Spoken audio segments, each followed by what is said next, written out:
Hey guys, welcome back to today's video. Today is Friday, December 10th, 2021, and today we're going to be taking a look at the state of Virginia and its brand new congressional map for the 2022 midterm elections through the 2030 census year. And looking at the state of Virginia, it is a state that recently elected Governor-elect Glenn Youngkin across the state, in which the Republican Party picked up control of the Virginia House of Delegates, in addition to picking up control of the Lieutenant Governor's office as well as the Attorney General's office. Altogether, the Republican Party has done well in the state of Virginia as recently as 2021.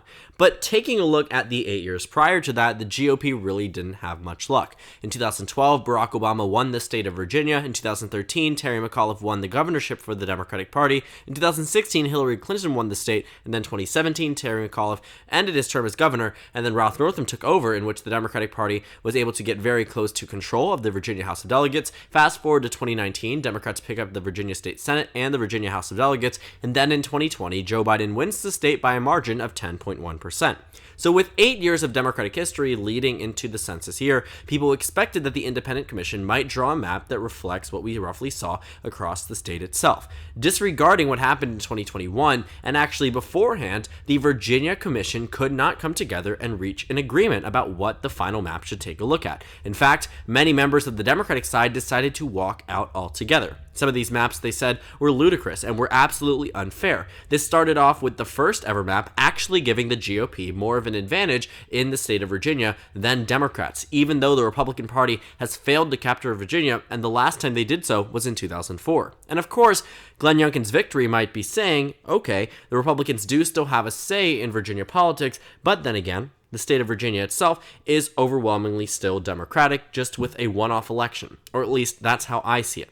And looking at our map here, and the one that was proposed, and many people on the Democratic Party side, they saw this as absolutely insane, that somehow it was very wrong for the commission, and I do agree with that sentiment. It was wrong for the commission to draw a map that was more favorable for the GOP than the actual state was. To try to draw these maps in a way where the narrowest advantage for the GOP is Republican plus 5, going all the way up to Republican plus 14 in the open 7th district, these are things that you simply don't do as an independent commission, and ultimately it resulted in numerous different maps, none of which anyone could agree upon. I would say that the most probably fairest map is this one, where you actually have an additional Democratic district, or not necessarily additional, but added in Democratic solid district, and then you have the remaining number of representatives there. But altogether, I mean, that probably matches it the most. But by the time we reached this Plan C1B, the Independent Commission fell apart and simply could not move forward. It became much more challenging for both sides to work together, and ultimately it was sent to the courts. And this shows what the court ultimately put together.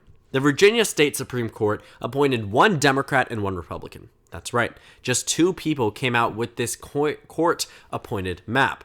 And while it does have to be confirmed by the state legislature, there's nothing really stopping it altogether. They can't make revisions. They can't change it. All they can do is either deny it and wait for the courts. But again, you're working with one Democrat and one Republican. You're really not going to be able to do things like this, where you have a sort of line item veto or district type of veto for some of these maps. Ultimately, you are going to be either taking this map or getting a brand new one, but you're not going to get one that's favored in one way or another towards either political party. But the reason why this map ultimately, I think, disadvantages the Democratic Party is because it draws an additional district and changes up a number of districts from what we are used to. Draws an additional district, draws the Democratic Party into a more competitive district in the Virginia Beach area and, Hampton Roads area. You're looking also at the 10th district, which is now a Democrat plus 2 lean seat. And if you take a look at the change, well, on the old map, the Democratic Party had 4 solid seats and 1 lean seat. The Republican Party had 2 solid seats and 3 lean seats. But looking at it with these leans and these advantages here,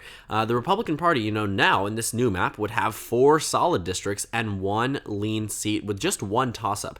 The point of a commission and the point of a court-appointed commission together is that competitiveness is valued, but it also represents the ideology of the state and how they have voted in the past in a way that, fairly draws the maps, but doesn't make it lopsided in one political party's favor or another. And I think what this does, while it does draw in essence some fair districts, also makes it seem as if this state is at equal footing, which, to be completely honest, isn't.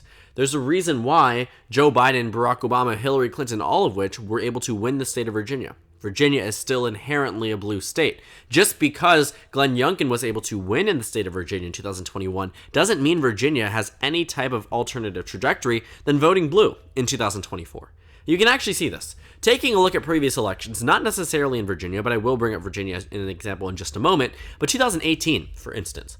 Just because Maryland went red and Massachusetts went red and Vermont went red and New Hampshire went red did not indicate that these states were going to be good states for Donald Trump in 2020. In fact, all 4 of the states that I mentioned, every single one of them shifted towards the left, relative to how they voted in the 2016 presidential election. And just because Kansas went blue in 2018 didn't mean that all of a sudden this state was going to be competitive for Joe Biden.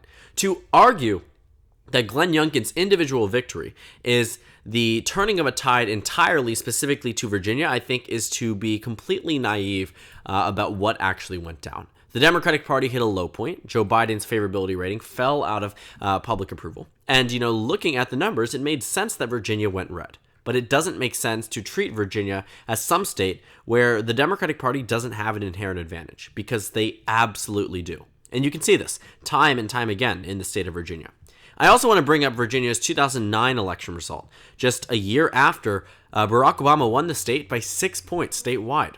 Virginia voted for a Republican, Bob McDonnell, by 17% in 2009. Doesn't that say something? Just because it went red in 2009 didn't mean that it went red in 2012, because it didn't. It didn't mean that the governorship was going red again in 2013, because it didn't. And since that 2009 victory, before Glenn Youngkin, Republicans simply did not have any type of statewide victory. So in this new map, what this effectively does, not only making it more easier for Republicans to win in some of these areas, because when you take a look at the older map here, you are looking at a bit more of a Republican district in Virginia's 2nd, and you're also drawing out some incumbents.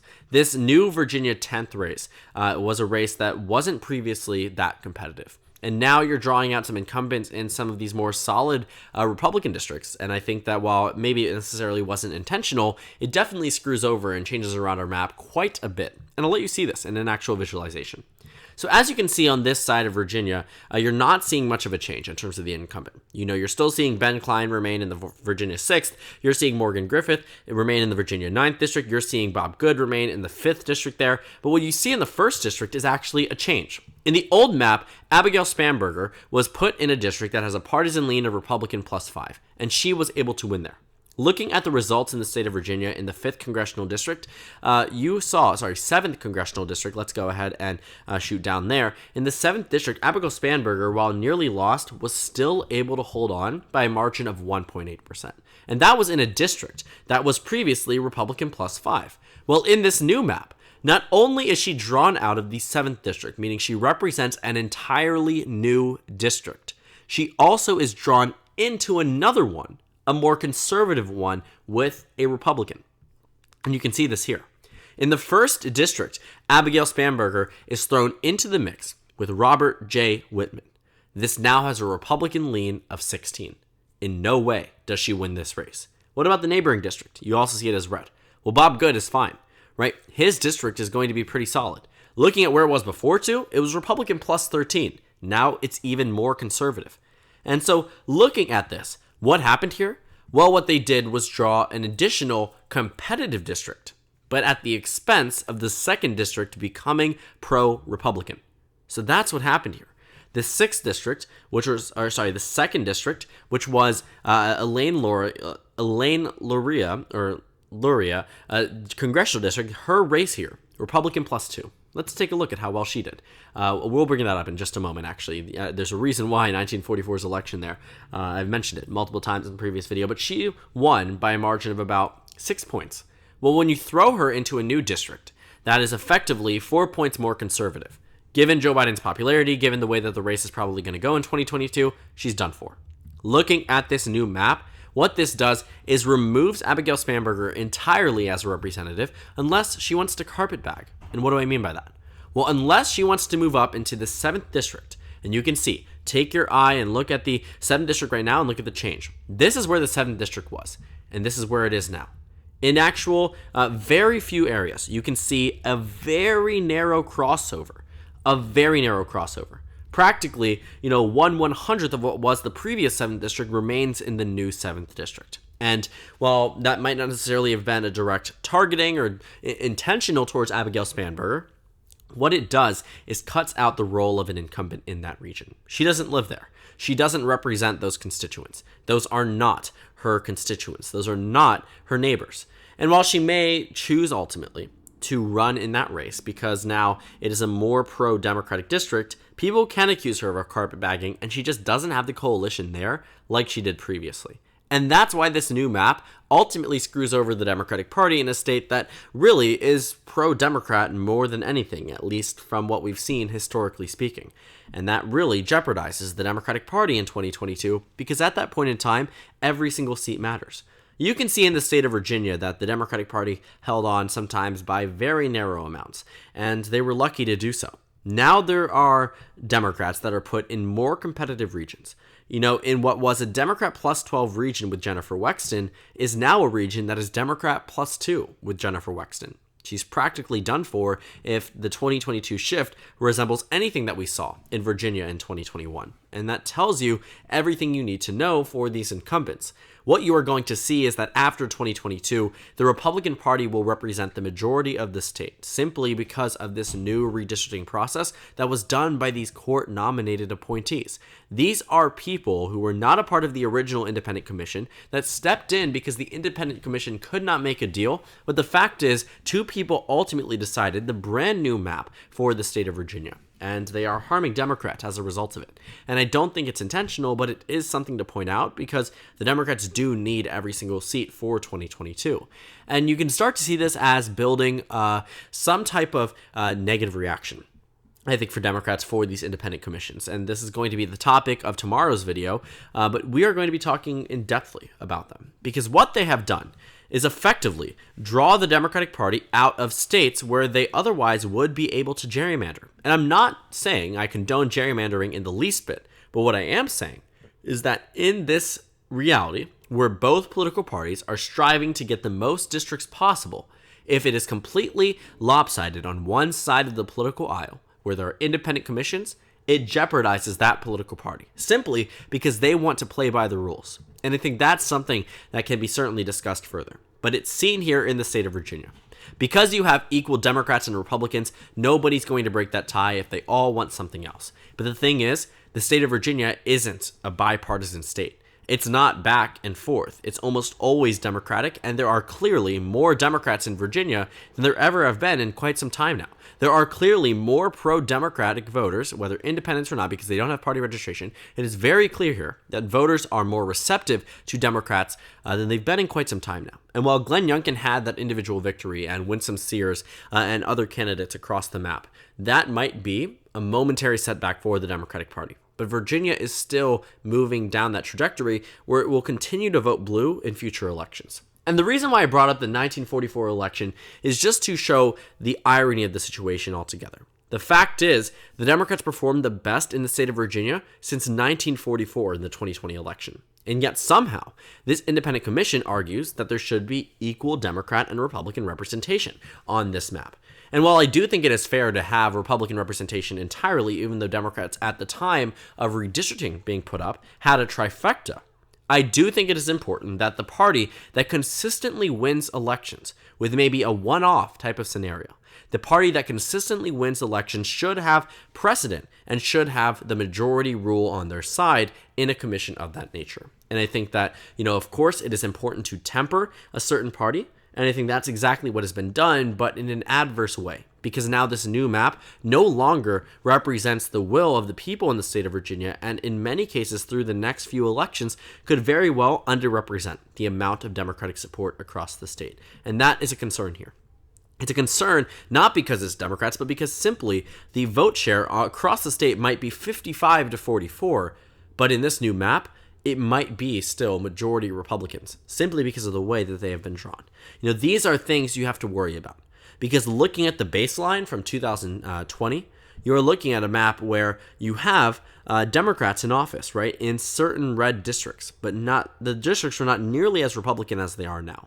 It removed the competitiveness from many of these red districts. It ultimately added bluer districts into the more competitive column. And consequently, in addition to that, actually, before we get into that point, removed incumbents from many of their districts, and consequently, this map ultimately is more lopsided against the Democratic Party than what was previously proposed, I think, by many of the commission's plans. Obviously, there are a few exceptions to that case, but I do think that this new court-appointed map really jeopardizes the Democratic Party, even if it is just a single district or two, because you are looking at removing incumbents, you are looking at drawing redder districts, and removing the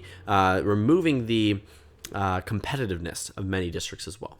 So thank you guys so much for watching this video. Make sure to comment down suggestions below. Subscribe on the left if you haven't already, and check out the Instagram and Twitter. At the bottom left of the screen, there's also a Discord server for you to go ahead and join. On the screen, there's a video you can watch, and then a playlist for my redistricting election analysis videos. Again, thank you guys so much for watching, and I will see you all tomorrow.